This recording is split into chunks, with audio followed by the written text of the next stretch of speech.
रहे Asian line, मैं हूं आपके साथ सुष्मिता। कृषि मंत्री अमरेंद्र प्रताप सिंह सहयोग दरबार पहुंचे।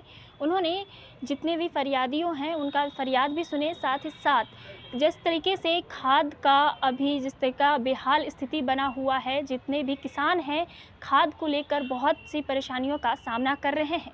जिस तरीके से किल्लत बनी हुई है खाद का, अलग अलग राज्यों में बहुत से दिक्कतें आ रही हैं। एक बार सुनिएगा कृषि मंत्री के अमरेंद्र प्रताप सिंह का बयान। उन्होंने एक बार फिर से बयान जारी किया है खाद को लेकर। बात सुनिए, आप बात समझिए। आप किसान नहीं ना है, आप किसान के यहाँ हमारी बात पहुँचाइए, आप हमारा माध्यम बनिए। हमारा भी परिवार किसान ही जो है, समस्या है यार, क्यों अब आप बहस करने आए हैं क्या? नहीं सर, आप कह रहे हैं किसान नहीं सर मंत्री जी, अभी अभी क्या स्थिति है पहले वो बता दीजिए। समझ लीजिए, हम आपको स्थिति बता दे रहे हैं कि आज के तारीख में जितना खाद मिलना चाहिए उसका 35% खाद मिला है, डीएपी खाद। लेकिन हम लोग उसका समाधान दूसरे तरीके से भी निकाले हुए हैं। उस बात को समझ लीजिए आप कि एनकेपी है, एनकेपी नाइट्रोजन है, फास्फोरस है, पोटास है, इन तीनों का मिक्सचर है वो एनकेपी। एनकेपी भी हम दे रहे हैं।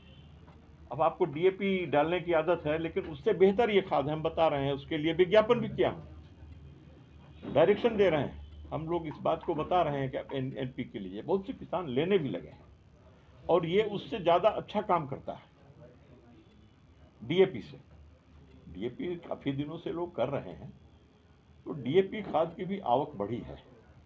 और आगे आने वाले 12-13 तारीख तक अब हम इस स्थिति को बिल्कुल सामान्य बना देने की ओर हैं।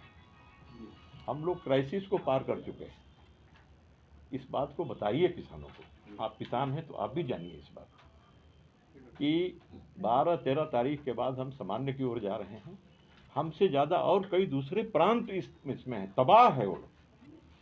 लेकिन हम लोगों के यहाँ हम लोगों ने इस स्थिति को नियंत्रित किया है। भारत सरकार से हम लोग मदद लेने में सफल हुए हैं। माननीय मुख्यमंत्री, हम लोग लगातार, और केंद्र कल ही मुख्यमंत्री के साथ रिव्यू हुआ, और जो फर्टिलाइजर मिनिस्टर हैं मंडविया जी भारत सरकार, उनसे लगातार बातचीत चल रही है। उनके डायरेक्टर, उनके सेक्रेटरी सब हम लोगों के सीधे संपर्क में हैं, और रोज रोज डे टू डे कहाँ किस स्थान पर गाड़ी पहुंची, रैक पहुंच गया, कहाँ कितना पहुंचा, कहाँ कितना रिक्वायरमेंट है, सारा हम लोग देख रहे हैं।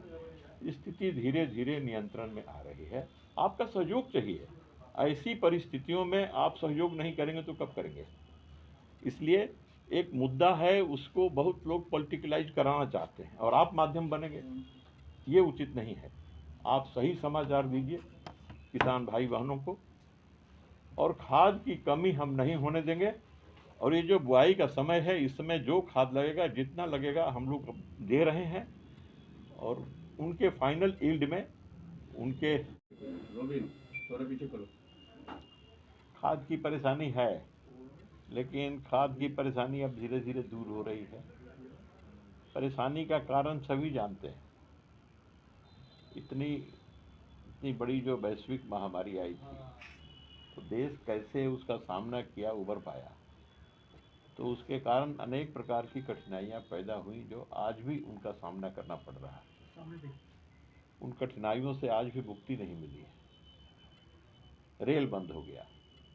रेल आज प्रताप सिंह ने खाद को लेकर उन्होंने कहा है कि 13 से 14 दिसंबर तक जिस तरीके की अभी स्थिति है वो स्थिति बदल जाएगी। अब खुशहाल खेती करेंगे किसान। बिहार के ऐसे ही तमाम छोटे बड़े अपडेट्स के लिए बने रहे एशियन लाइन के साथ।